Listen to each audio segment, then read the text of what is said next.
बाबू सिंह भैया, बाबू सिंह भैया,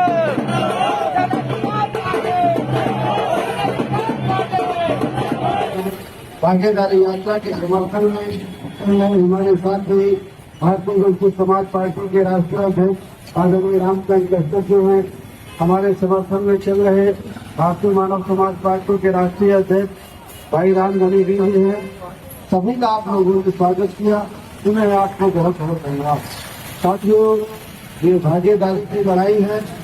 बहुत सारी पार्टियां कुछ जनसित आशीर्वाद यात्रा निकाल रही हैं आपके मध्य प्रदेश में, कुछ लोग जनआक्रोश यात्रा निकाल रहे हैं, लेकिन कोई आपकी हिस्सेदारी और भागीदारी की बात नहीं करता।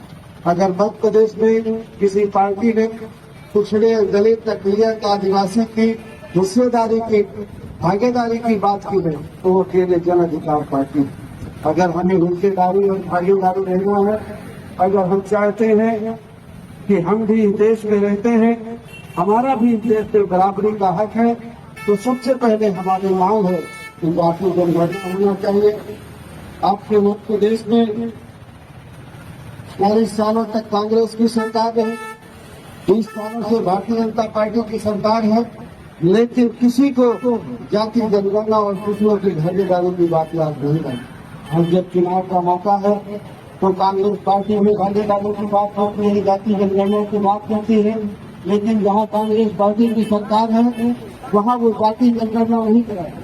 भारतीय जनता पार्टी तो कराती ही नहीं है, तो पिछड़ों का वोट देती है और पिछड़ों को बंद पैमाने पर धोखा देती है। इसलिए हम चाहते हैं तो जाति जनगणना हो और जाति जनगणना से ये निकल करके आए कि किसकी कितनी आबादी है, आबादी के हिसाब से हर सुरक्षियों से हिस्सा मिले, चाहे वो सरकारी नौकरियां हैं या प्राइवेट सेक्टर की नौकरियां हैं या प्राइवेट सेक्टर में और कुछ काम है, या सरकार ठेके पट्टी है या विकास में जो पैसा आता है वो सभी आबादी के हिसाब से सबके ऊपर खर्च होना चाहिए। मुझे साथियों, ये काम तो वही करते हैं जो हमारी वोट से जीत करके भोपाल और दिल्ली जाते, और हम ऐसे लोगों को जिताते हैं जो नहीं चाहते हैं कि देश के गरीब और कमजोर का भला। जब हम राजा और महाराजा को जिताएंगे, महाजन को जिताएंगे, जिसने कभी किसान का दर्द नहीं जाना, जिसने गरीब बहन बेटियों की तकलीफ नहीं देखी, जिसने गरीब के बेटे का दर्द नहीं जाना, ऐसे लोगों को जब हम जिता करके विधानसभा में भोपाल और दिल्ली में भेजेंगे तो कभी गरीब और गरीब किसान की बात तो वही करेंगे जो किसान का बेटा होगा, गरीब का बेटा होगा, मजदूर का बेटा होगा, जो आपको दुख तकलीफ को जानता है। जब आपको दुख तकलीफ जानने वाले लोगों को जिता करके आप भेजेंगे, वही आपके हक और हुक्म की लड़ाई होगी। इसलिए हम चाहते हुए कि आने वाले विधानसभा चुनाव में आप लोग जो जन अधिकार पार्टी के प्रत्याशी, जो आपका बीच का बच्चा हो, गरीब का, किसान का, मजदूर का, दलित का, अकलियत का, पिछड़े का, उसको जब जिता करके आप भेजेंगे तो आपको सुरक्षा का समझ।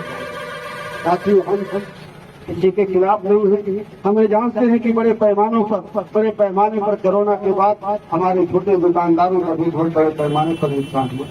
हम चाहते हैं जहाँ एक तरफ किसान, मजदूर, दलित और पिछड़े आदिवासी परेशान है, उसी तरह इस सरकार में हमारे दुकानदार भाई भी बहुत परेशान।